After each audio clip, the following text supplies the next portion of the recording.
down to the water. Oh, my daughter. I remember I was going down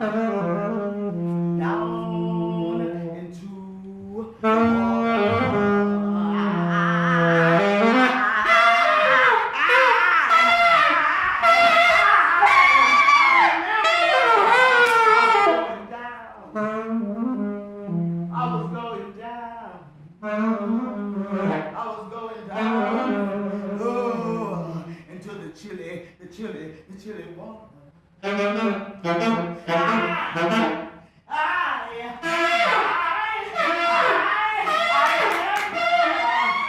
was going down.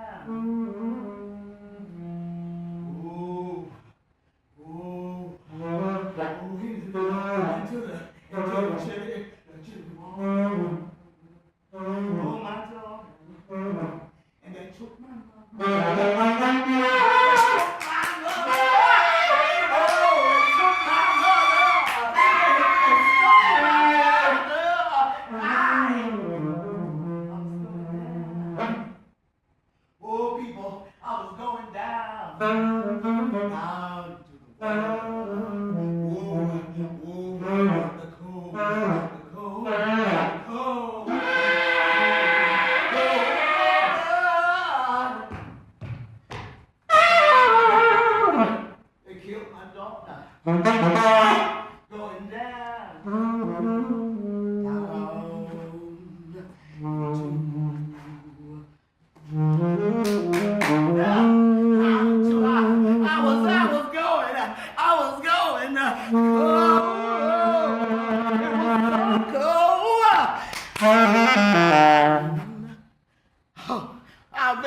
I've been going down into water.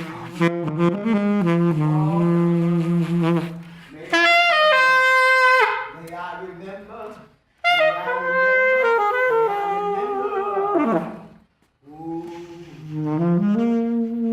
Going down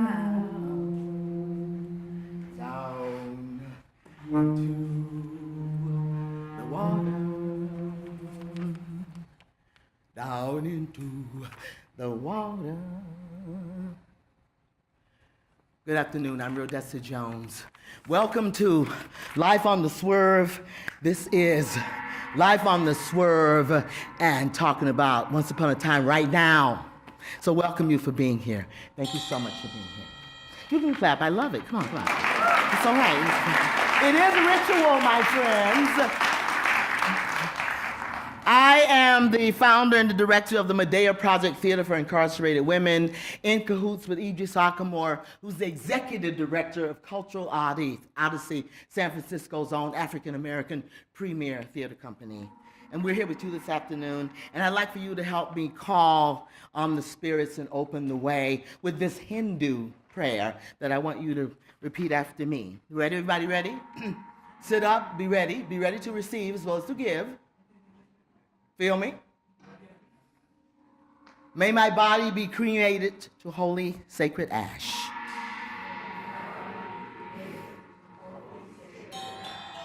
May I anoint myself with this ash. May my breath merge with all that is. May I remember all that I have done. May I remember. May I remember. May I remember. May I remember.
Congratulations.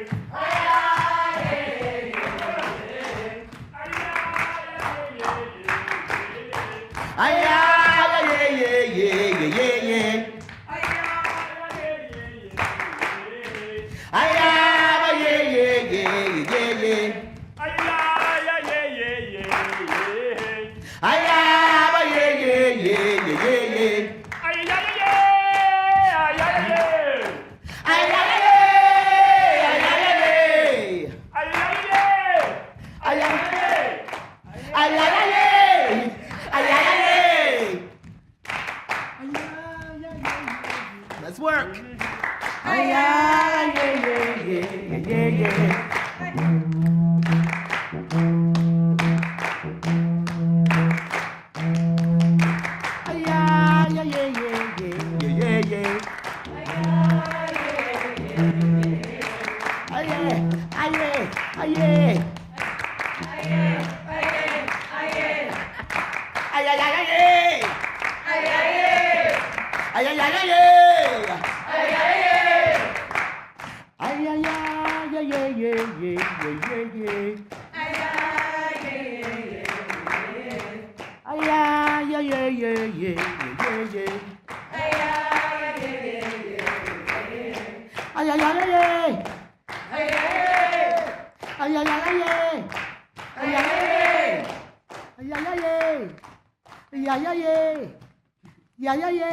Let me hear those voices. Jam.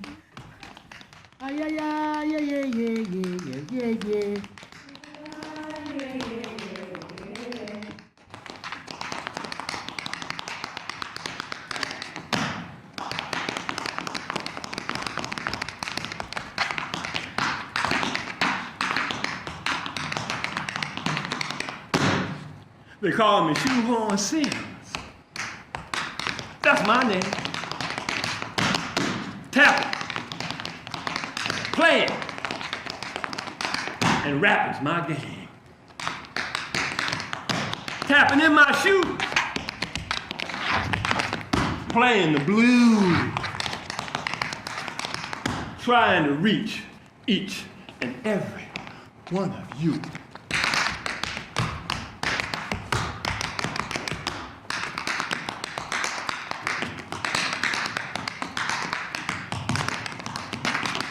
What you think I am? Some kind of minstrel man with blackface on and sporting a grin? No, that ain't my kick. 'Cause I play too hot and too hip. And now we're gonna take you on a journey to an urban reality, mythology. Urban reality, mythology,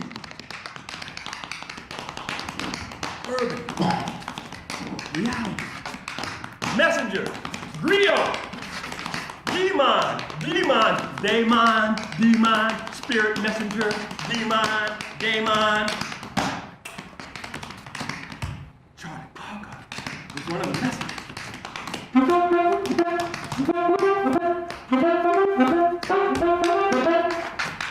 John Coltrane was a messenger.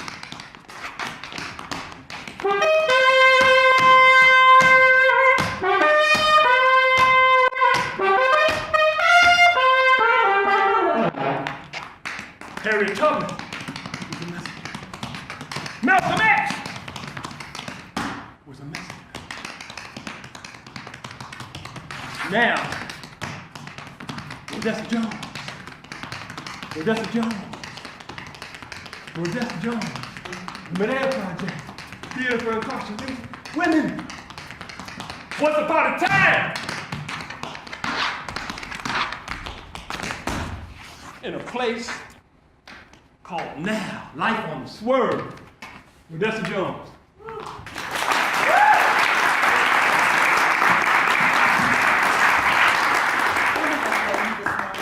For my little internet announcement. Rewind. Good morning. It's 1978, 79. Rewind. Good morning. I'm Rhodessa Jones from the California Arts Council, and I will be teaching aerobics here to incarcerated women here at the city jail every Wednesday morning at 9 o'clock. Oh, my pass is newly issued.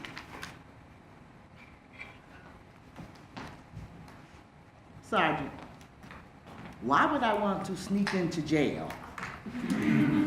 Most folks I know want to speak out. No. I don't mean to get, I'm not trying to get all uppity with you, but I'm here to teach incarcerated women, hopefully about some life skills. Could I have my pass, please? Thank you, Sergeant. And,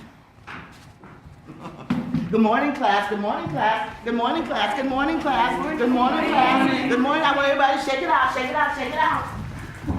Shake it out, shake it out, shake it out. And I want us to, now what do we first, because it's about speaking your truths, it's about telling your story, we're going to begin by stretching the face. It's an actor's game. Everybody ready? And you're going to, let's give it to them. Y'all too, but you got to watch the audiences because they be sitting in the dark not working. Okay? But together we're going to do big face. Give me a big face, and ha! Bigger. And little face.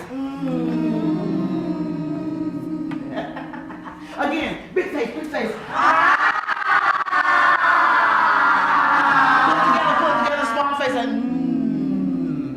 Doesn't that feel good? Because we're speaking, we're stretching the face. Everybody's chewing. Chew. Today we will be speaking our truths. Chew. And now we're going to add the tongue, because the tongue is attached to the face. Everybody's ready? So together, plant yourselves, breathe out, and stretch the tongue. Stretch it to the side. Other side. One more time, stretch it out. To the side. Down, and shake it out. Good. Oh, okay. We're going to work with the body a little bit, because you can sell anything on the street as long as it looks like it's edible. You know what I'm saying? But don't be trying to sell no chicken when it really looks like pork rinds. You know what I'm saying? So we're gonna work on the body. Everybody together, you're gonna stretch. Just stretch a little bit. You're all young convicts. This could be a long time. And change and stretch. Stretch. And come up with both legs beside each other, and you're gonna just hang here for a minute and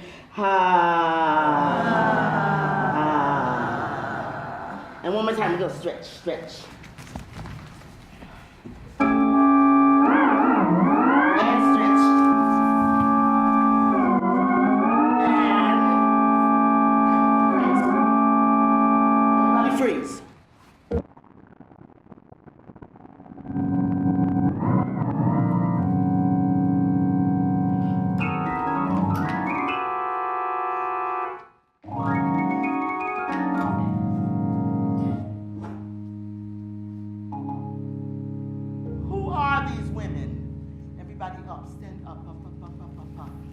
Who are these women?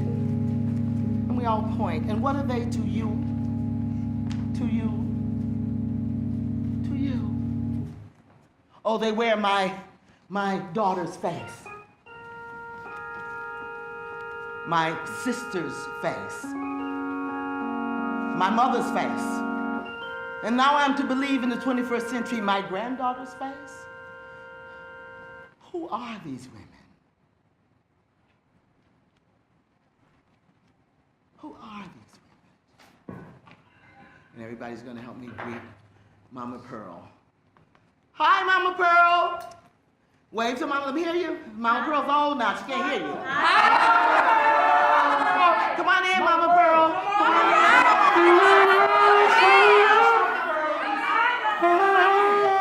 Mel, sit, Mama Pearl.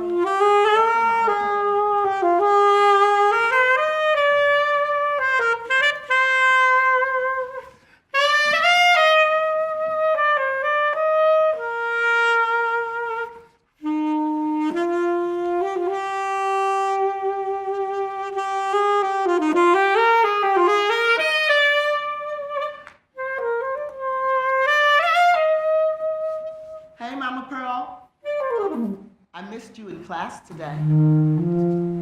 Well, I can't always be coming to class now. They done made me a trustee. That means I get to move around in here. I get to work. Yeah, Mama, I like your hair. But then, Mama, you always look so spiffy. You look so sharp. Baby, that's why they made Mama the trustee. They know they can send me anywhere in this jail. And it beats sitting in that goddamn day room with all them bitches cussing, clowning, smoking, and pretty soon somebody's gonna be fired. I'm glad you're here. And if you don't teach them nothing else, you teach them to have enough self-respect to learn how to wash their funky butts. Give my hand to God. Some of them are so young, they don't even know how to change a tampons. Look at them. Most of them ain't 21 years old yet and have the nerve to be pregnant up in here. You know, I got 3 daughters. 3. And my oldest girl, well, she was born deaf and dumb. So I took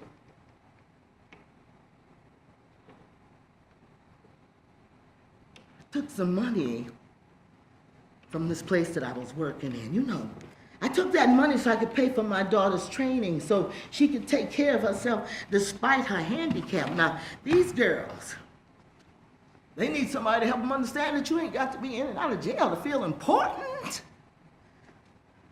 They got to understand that you got to cut loose these men that will pimp you for a car, a leather coat, and more drugs. Look at them. Most of them ain't 21 yet. And as I said, they're pregnant up in here, and I'd rather see them flush them babies down the toilet than grow them in the world and treat them the way they do. How? Oh, honey. The way they'll lease their baby to the dope man for a rock.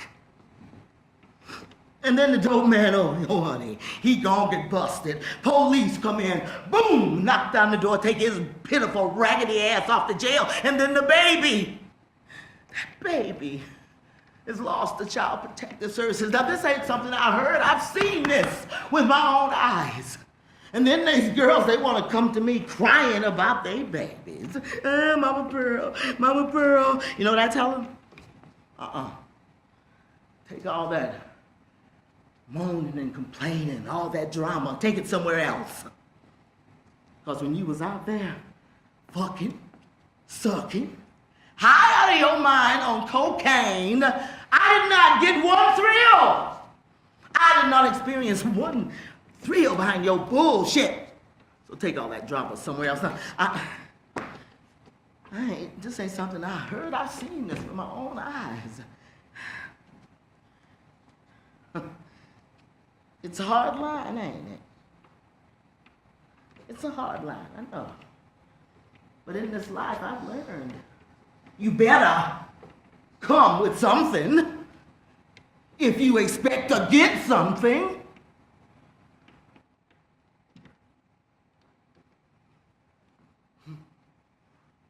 Thank you, Mama. Bye, Mama Pearl. Let's all say bye. Bye, Mama Pearl.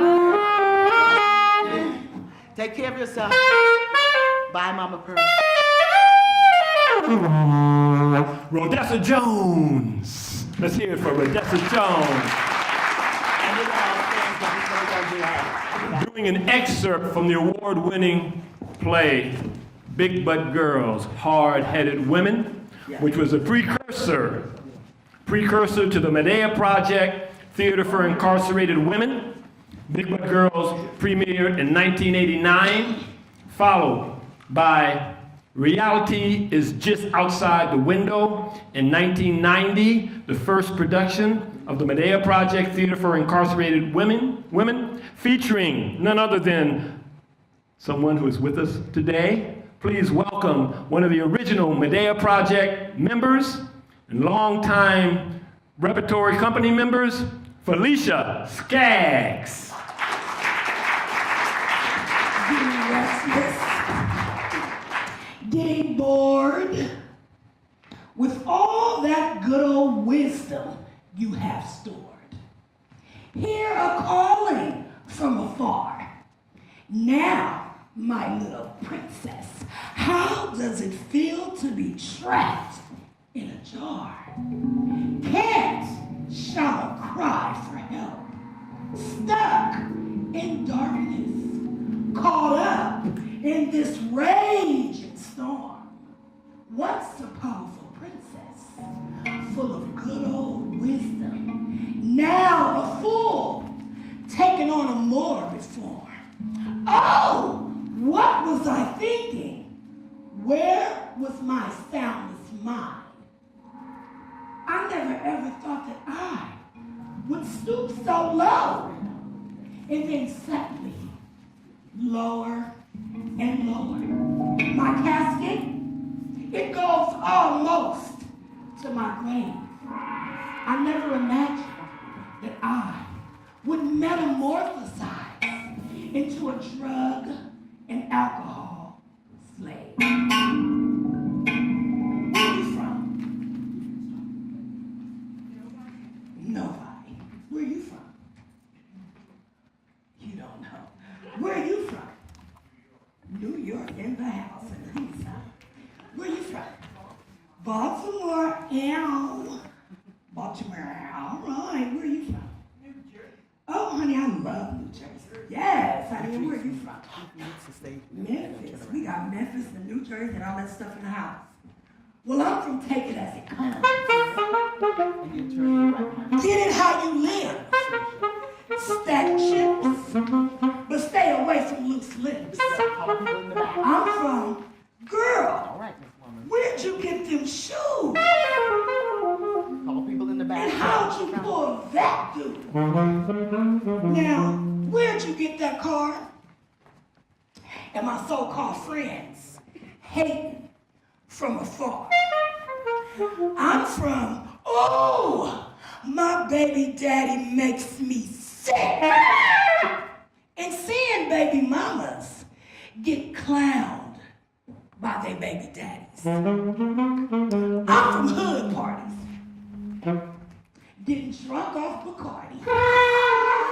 Everybody getting at everybody. I'm from the sounds of motorcycles racing up and down the streets. I'm from a block of players, ballers, shot callers, dead or alive. Those are the things that we did to survive.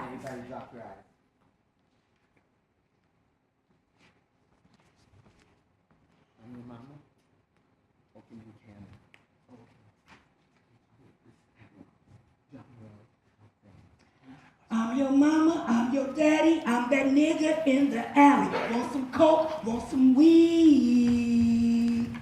I'm your pusher man. I'm your pusher man. I'm your mama, I'm your daddy, I'm that nigga in the alley. Want some coke, want some weed. I'm your pusher man. I'm your pusher man.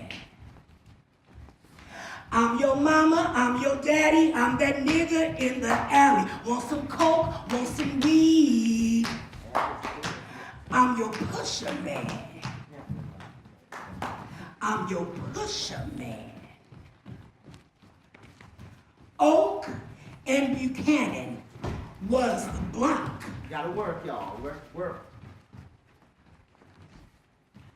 I lived there with my grandmother, my grandfather, my mother, my uncle, my auntie, and my cousin. Now my mother, she always wanted to run the streets, which was cool with me, because I was always at home with my grandma. When I was 7, we moved to Hayes Valley Projects. And that's where I was introduced to the game. When I was 10, I was drinking Mad Dog 2020. I knew all the pimps. Spicy Mike, bitch, give me my money. Charlie Clapp, bitch, give me my motherfucking money. Marie, go get Booby and tell Duke to call me. Now my mother, she hated my father. I remember one day I was outside, my daddy drove up and gave me $1. I was so happy. Mommy, look, my daddy gave me $100.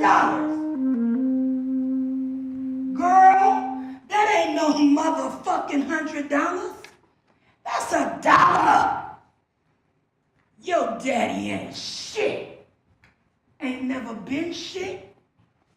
It ain't gonna be shit. My father, Gerald Skaggs, OD'd on heroin at 28 years old. And I was only 11.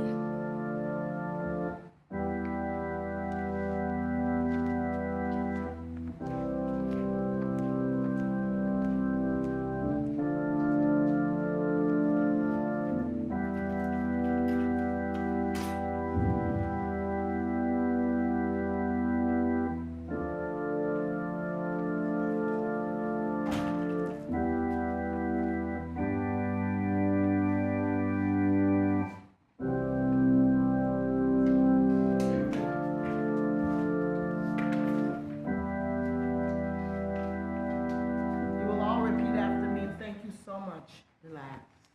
You'll all repeat after me.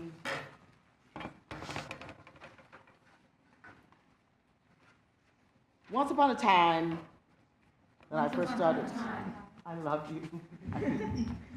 That's love it. Hold that. I like that. But I'm going to tell them a little story first. I started working in the jails, and I was very green, as were the girls who were being arrested. And I was there when Bianca Robinson got arrested for prostitution, left her baby girl with the father, and while she's in custody, her man gets into an altercation with guys with guns, and the little baby who's standing in the back seat of the car is blown away, her 6-year-old daughter. She's in jail. And we're all like, yeah, they're gonna let her out, man. They're gonna let her go to the funeral. No, they didn't. They put her in lockdown. So that I guess she wouldn't serve the rest of us. But at any rate, this is for Bianca Robinson. And it's entitled She. And it's from the Medea Project's greatest hits. And whenever I say nobody told her, we all say nobody. Okay, you ready? Nobody told her. Nobody. Nobody told her. Nobody. Nobody told her. Nobody. Nobody told her. Nobody. Now she can't believe it when it's said. Born behind the 8 ball. Life's a house of cards. Everything's fine as long as there's no wind. Nobody told her. Nobody. Nobody told her. Nobody. Nobody told her. Nobody. That her life, her love, her children would all be blown away.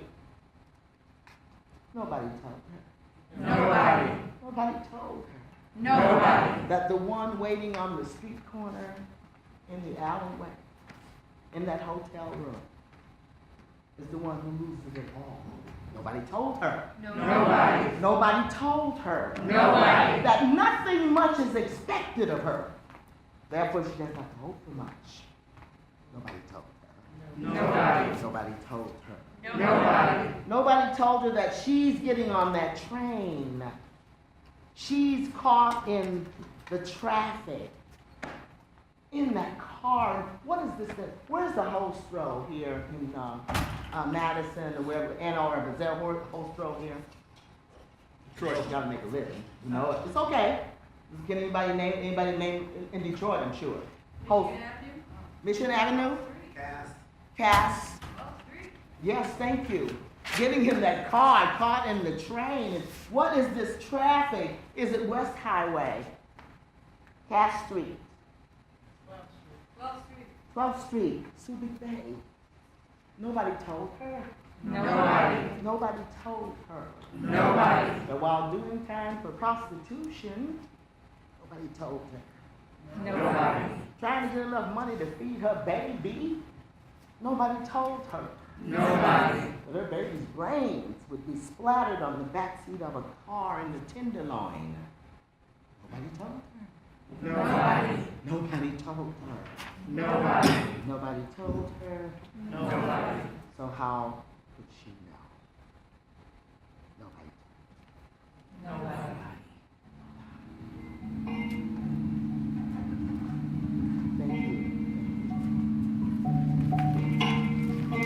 Aren't they great? Let's give it up for this for my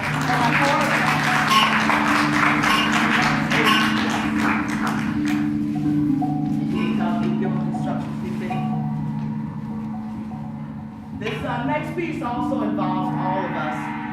We're back in the county jail in San Francisco, and we're working with trans women. And the trans women set it off for the rest of the women, because they go deep because that's where they go, you know. This is a piece about being the youngest child and how this woman talks about being silenced by her mother. And whenever Felicia says, what is the line, Felicia? I was the baby. We all say, I was the baby. We chorus Felicia again. I was the baby. I was the baby. I was the baby. I was the baby. I was silenced by my mother. She would go to bars, come home drunk, and whip my ass out of bed. I hated that. I was the baby. I was the baby. She would say that I left dishes in the sink, but it wasn't me. It was my older brother or sister, but I was the one who got the blame. I hated that. I was the baby. I was the baby. She would whoop them too later on as I grew up, but I got the most whoopings though. I hated my mom. I was the baby. I was the baby. She would keep liquor all over the house. I would find it, pour it out, and fill it up with water. And when she go to drink it, she would whoop my ass because she knew it was me. I hated my mom. I was the baby. I was the baby.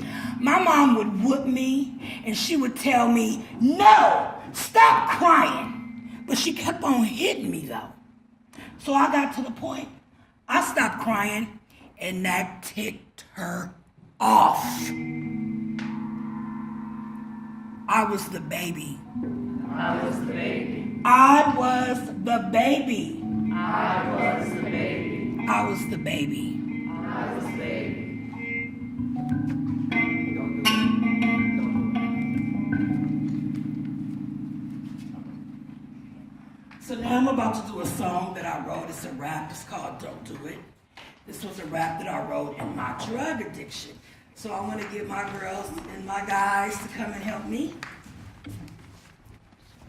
Remember your lines, kids. Make that line up. Use all the faith. And damn it. Wait a second. And move it down. Give yourself a little more room. Have fun. Which I know you will.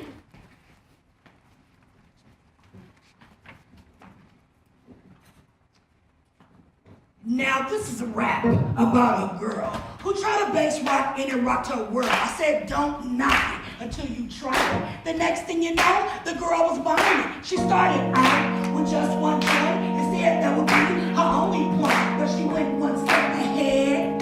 The girl started smoking more than what she said. She smoked and smoked until she choked. The next thing you know, the girl was broke. She got the lighter, she started to cook. She looked in the mirror and said, I'm not hooked, but the mirror replied, be for real. You a basehead, you just been 4 years. Don't do it. Don't do it. Don't do it. Don't do it. Don't do it. Don't touch that rock. She had dirty clothes in her hamper. Her baby didn't even have a pamper. The child said she was ready to eat. She looked in the refrigerator, there was no meat. The cabinet was empty, like I said. So don't you be a basehead, cause a basehead never sees the light, smoking that pipe day and night. They put her child in a foster home. Now she's in a twilight zone. She done based her mind until it's gone. It's gone, it's gone, it's gone. It's gone. Oh no. Don't tell me that the girl went that low. She started to steal from her mother. Then she went to her sister and brother. They didn't even want her around because they seen that the girl needed help, but the girl didn't even want to help herself. She couldn't even keep a job. The next thing she did, she started to rob. She held up a jewelry store and got more time than she bargained for. She got 10 years to life, and it was all behind that glass pipe. Don't do it. Don't do it.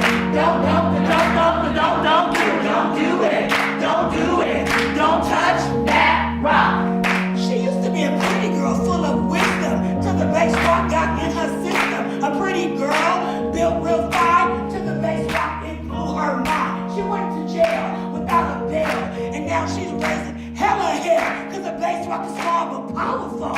It'll make your mind want more. She got out of jail, fresh as can be. Her lover brought her a quarter tea. She said, no, baby, that's not enough for me. You know how I am, I need a gram.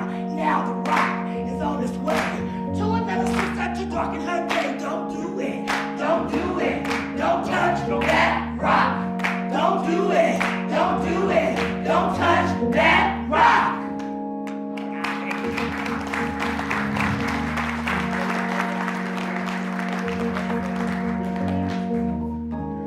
There's a ladder. Okay, my friends, come. There's a ladder. Everybody facing the audience. Come. Short people in the front.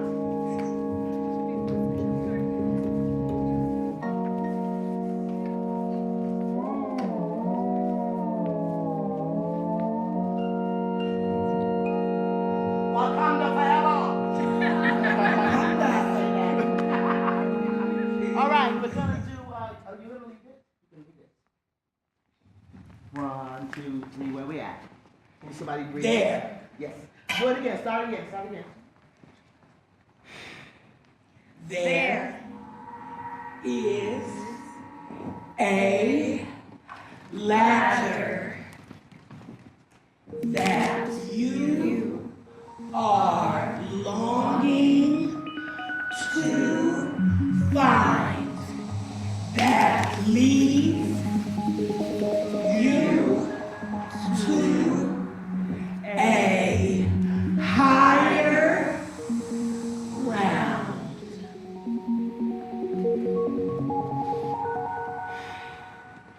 There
the answers are correct. Thank you.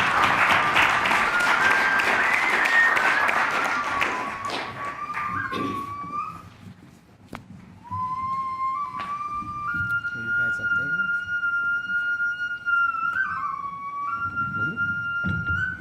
I am a bird waiting to be freed. I believe my release will come soon. I love the sky and the open air, especially in the evening. Oh, she's a high I flying can achieve bird anything. I dream, with the prettiest song I ever heard. and it's a beautiful thing. Oh, she's a high flying Am a bird waiting to be freed. free. I The believe prettiest song my I release ever heard. will come soon. Oh, fly I love the sky in the open air, especially in the evening with all the beautiful city lights. I can achieve anything. The prettiest I dream, and it's a beautiful thing. I ever heard. I am a bird And she's a waiting to be freed. I believe my release will come soon. the prettiest I song. love the sky in the open air, Prettiest song I especially in the evening with all the beautiful city lights. I can achieve anything. I dream, and it's a beautiful thing. Felicia's dad. Thank you, Felicia.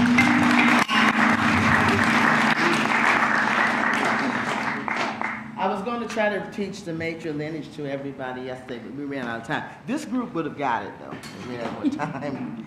But I am Rhodessa, the daughter of Estella, the granddaughter of Flossie and Anna, the mother of Sandra Lee, and the grandmother of Chaz Nicole, with a host of brothers and sisters.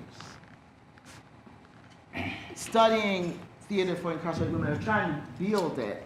It had a lot to do with what works, what makes sense, and I found in Haitian mythology that we're reminded that it is the mother's feminine blood that our children carry on. I like that. That they are my children. My mother used to say, you know, you grow that baby under your heart. You can decide it's his or not. And man will sleep when woman was made, and that's not a bad thing. So I just want to thank you. Felicia, you want to do your footage? Your matrilineage. I am Felicia, daughter of Elaine, granddaughter of Mary, great-granddaughter of Betty, great-great-granddaughter of Jane. Thank you.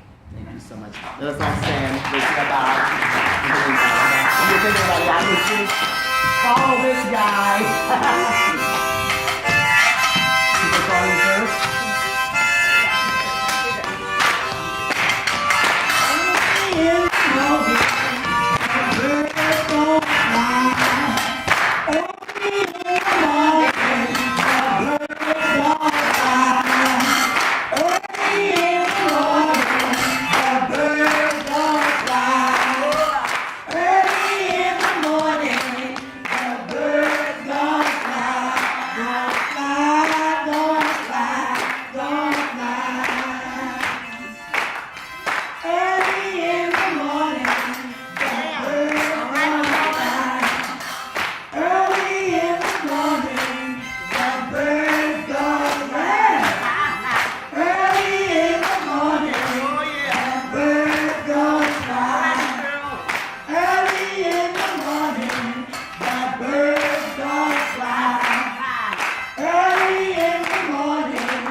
few words you want to say?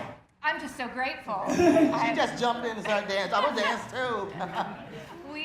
This class has a deep spiritual connection to the work that we've done today because all of them go once a week into an adult prison or a community of people who've come home from prison to do theater with incarcerated folks here in Michigan. So we are blessed and honored and grateful to have had Rhodessa and Idris and Fifi here with us this week to work with one of the great prison theater companies in world history. So thank you for blessing us this week. Thank you all. And if there are any questions, can everybody just sit on the floor just for a second, please? Sit down for questions. And if there's any questions, this is your chance. We have maybe 10 minutes, 10 minutes to ask any questions you might want to ask in regarding whatever's happened on the stage, the history of the Medea Project, Cultural Odyssey, Rhodessa Jones, Idris Akamore, Felicia Skaggs, anything you want to say. Hey, Al, what's up?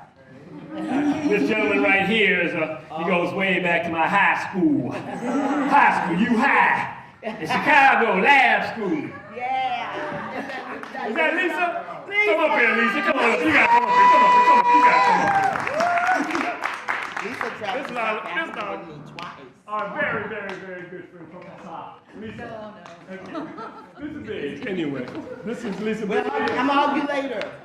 I'll hug you later. I know.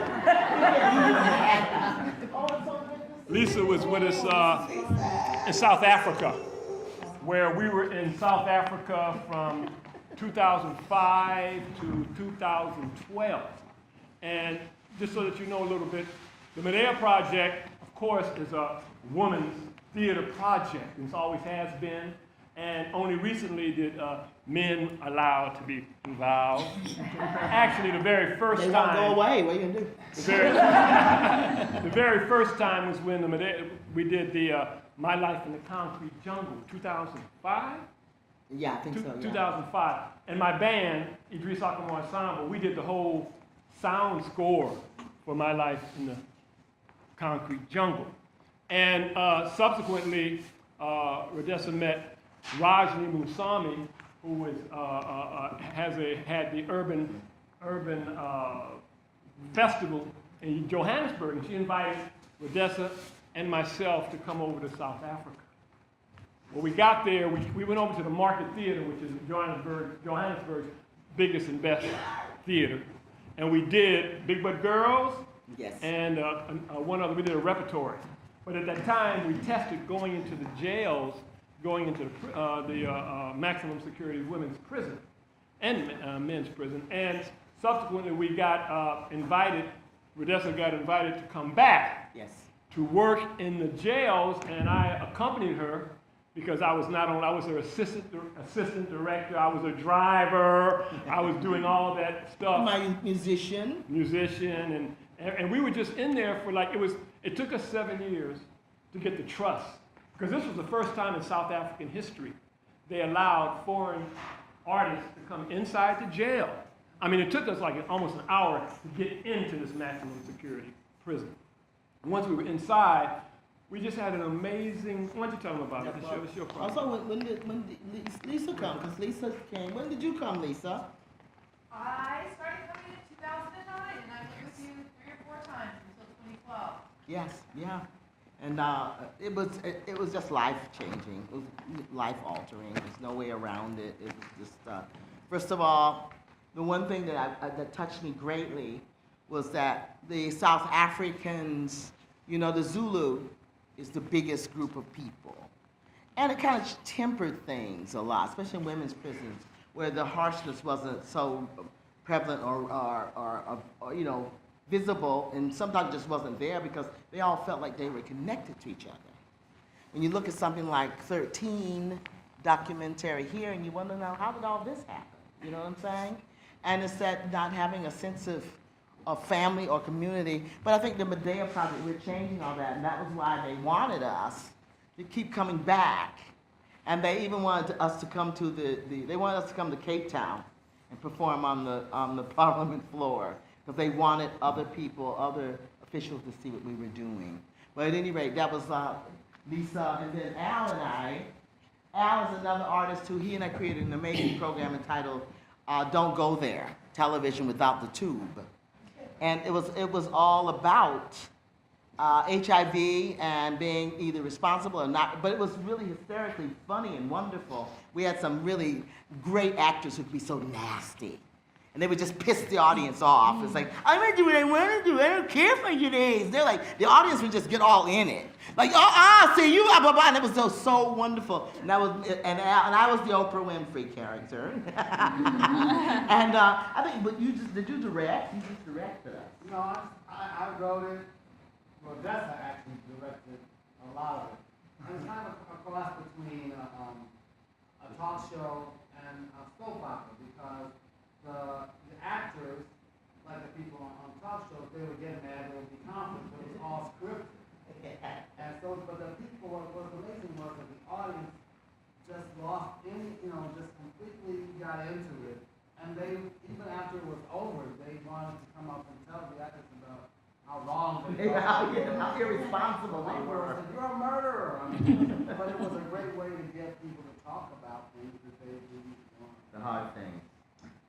Yes, ma'am. Yes, So sir. as you're doing it, you're sort of describing for us how the performance develops in different contexts, right? Yeah. And I really Well, at least for this show, because it's been so wonderful here, but boy, we did all of this, we got here Tuesday night. So I'm really curious, like with these, the parts of the performances that you've been doing today, can you tell some stories around those? Like how do things develop out of these? Well, as I told you about Nobody Told Her. It just grew out of my social worker, Sean Reynolds, and myself talking to a woman who's going to turn into a dramaturg, and we were all talking about what happens when a woman gets caught in the crossfire. I was like, okay, now I'm a prostitute, so I'm in jail, and I think her husband the boyfriend was probably a good guy, but then men have guns, as we know right now. People are fighting a whole lot of their guns. And an altercation broke out, and a child was killed, right? And that was like, and then the first one, I'm Rhodessa Jones from the health. They really would treat me terrible at the gate. They would just like treat me like I was trying to sneak into the jail. And I'd have to go through this whole thing of telling them what I was doing and trying to be logical with them. And give me another story that you see. I've just finished doing it, so you gotta help me. Well, actually, with Big Butt Girls. Big Butt Girls. Big Butt Girls is one of a cultural odyssey. That is, I founded Cultural Odyssey in 1979. Once I came back from Africa, I wanted to found a company, a nonprofit organization that combined music, theater, and dance. And then I met Rhodessa in the mix of the San Francisco performance art scene. We were the black performers that were completely out of our minds. We were crazy.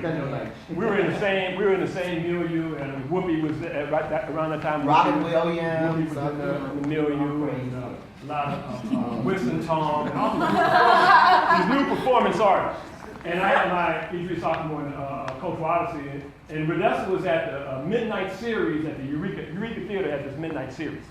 And she had a show there called The Legend of Lily Overstreet that was being completely wiping out the whole San Francisco. I mean, it was band, it was this, it was nudity on stage, it was roller skating, it was everything, And so Legend of Lily Overstreet then preceded my production, which was the beginning of the Second Earth. And then that's how we met. We met in the theater. We met in the theater. And subsequently, in 1983, she joined Cultural Odyssey, and she joined it. In her words, I'll let you tell it. Go ahead. I met him, and we were becoming romantically involved, and so we were always talking about. We were dreaming all the time, and one of the things I really loved about him is that he dreams, and he's very, very smart. He's really a very, very smart artist, and that he taught me a lot about, making a living, saving money, blah, blah, blah. We were talking, and then the band couldn't go. His band couldn't go to Europe for the gigs he had scheduled. And I was a vagabond, I was a very fabulous vagabond. So I said, I can go. And I went. And I replaced the whole band. For years, like Jones and Arbor. So we created a style. We really created a style of performing too. And we came of age in Europe, playing theater festivals, playing street festivals, playing interdisciplinary performance. We just did all the stuff. Thank you here, so much. Thank you for know. coming. And later, you know, Cultural Arts began to grow and become a standard in the San Francisco Bay Area as a nonprofit, mid-sized nonprofit performing company. And then underneath it, the Medea Project was born. And was just like it was a totally new thing first time, and we just got a lot of attention. But yes, ma'am. I just had a question about Medea choosing to call it the Medea Project. Was it related to a specific story? Yeah. Okay. Yeah. Okay. Oh, yes. I will tell it again.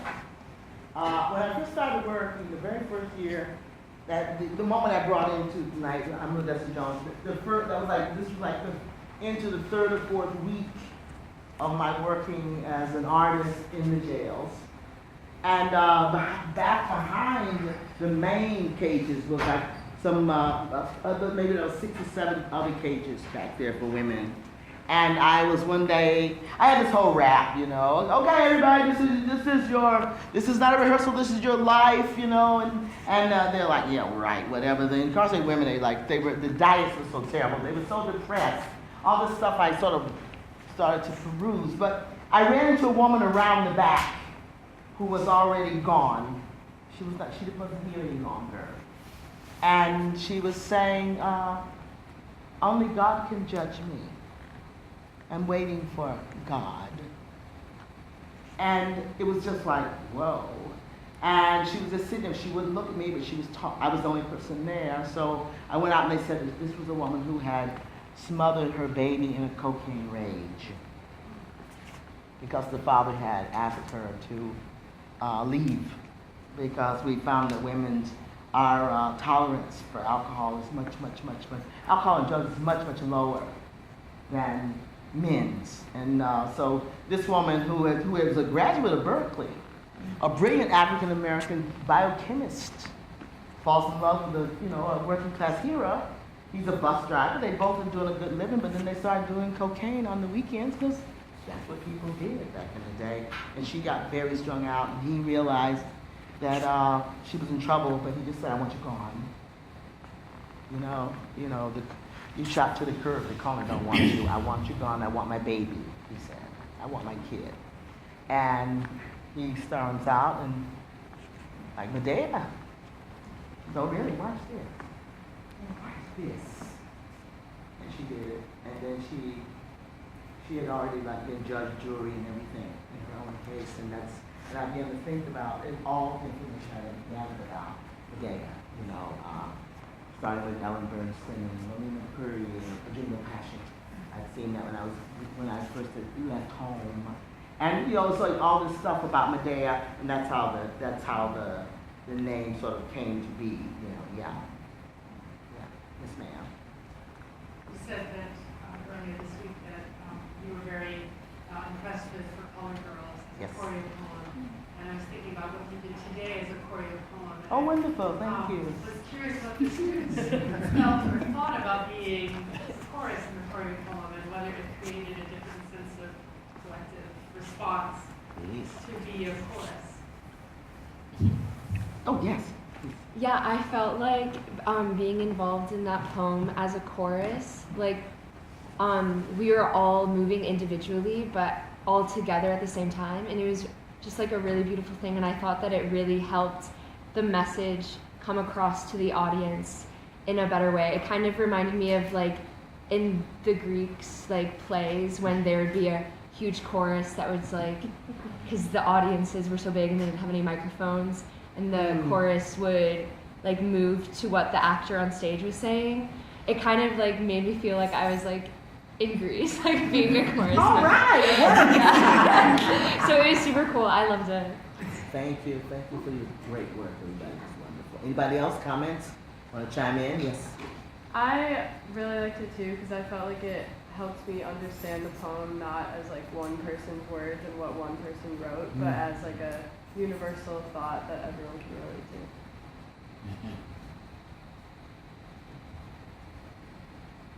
What did it feel like to dance the words?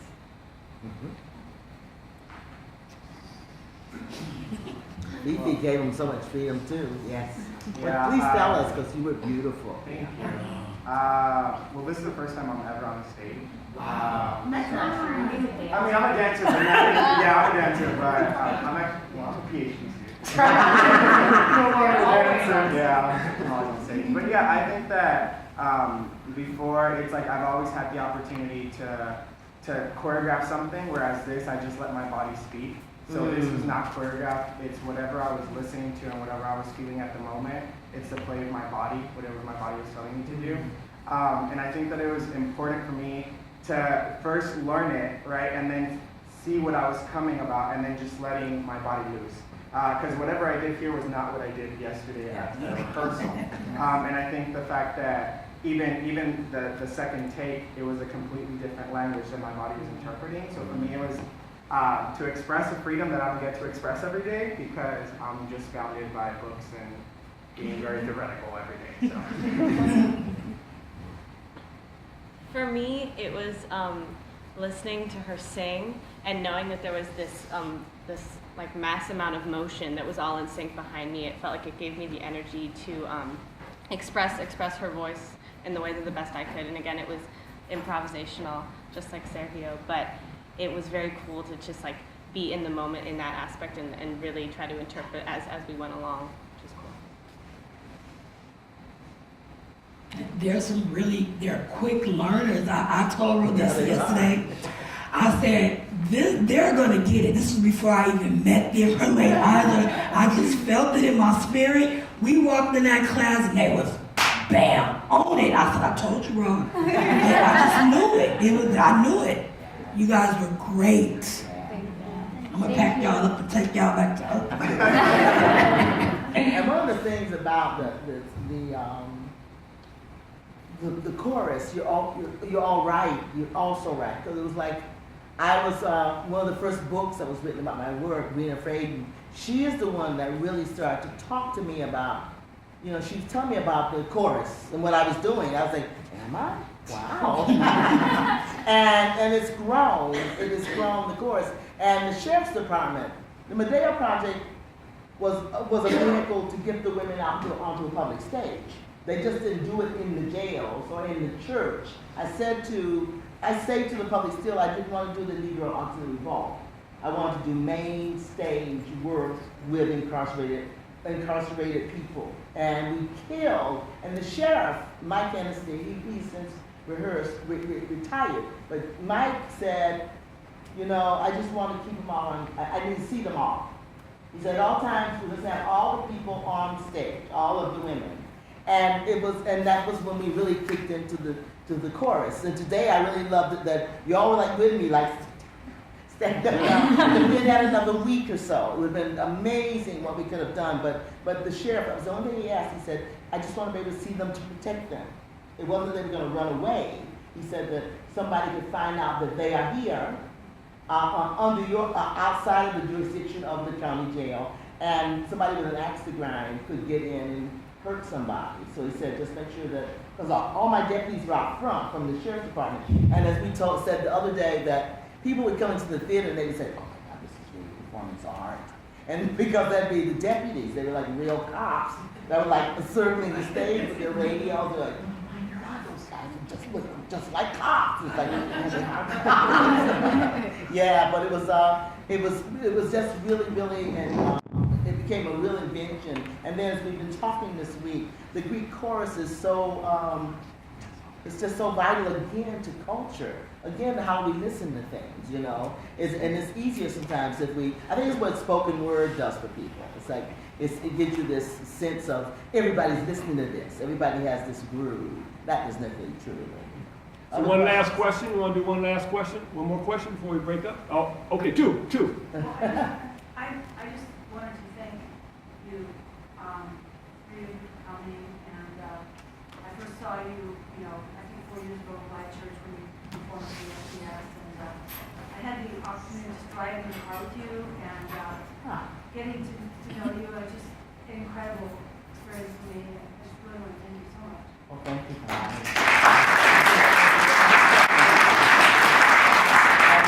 You else had a question? Lisa had one here. Ready? Yes. I just want to say one thing about Lisa, too.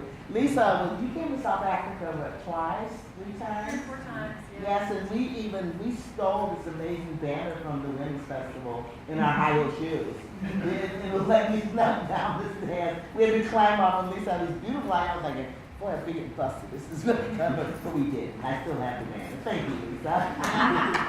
Thank you. Anybody else? Yes, please. Yes, sir. Oh, Mama Pearl. Wow, Mama Pearl was like in the B movies. That's always the old dude and who knows everything, who's been in jail forever. And she was that character in my life in the jail. She just knew all the roads. She was very, very wise about everything. And she had killed a crack monster. She lived in the Bayview. And her last big charge had been that they would snatch her purse in the community. And then they learned where her check was and all this kind of stuff. And they got her keys and all this, and she just got pissed and said, I'm done. I'm done. This is not gonna happen. She's an old lady, like she's not that urban old lady, and that life has been kind of rough. And she shot she called them crack monsters, but crackheads off of her back fence. This guy was breaking into her house, and she said, But she also had charged for the embezzlement that she'd been into. But at the same time, she's just been in.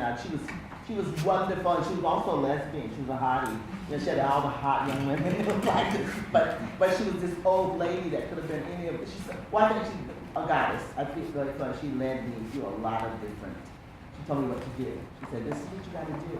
And I love that. And she said, "Look around." And she said, "Look around." It's like, check out what's going on here. It's not just a job, and you gotta like feel both sides of it. And it was amazing. But she loved everybody, and they all loved her. But she was rowdy. Her children were always like coming to visit her in jail because they were all like clean cut in college and all this. And their mom was like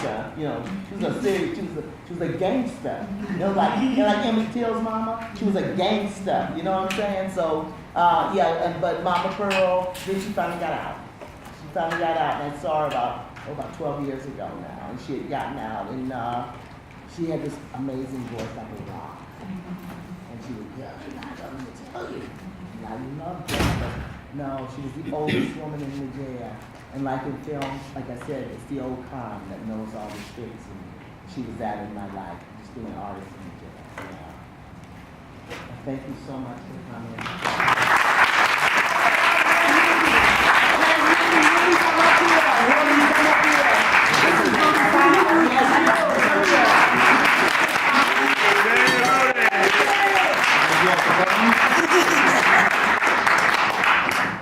Thank you all so much. Thank you.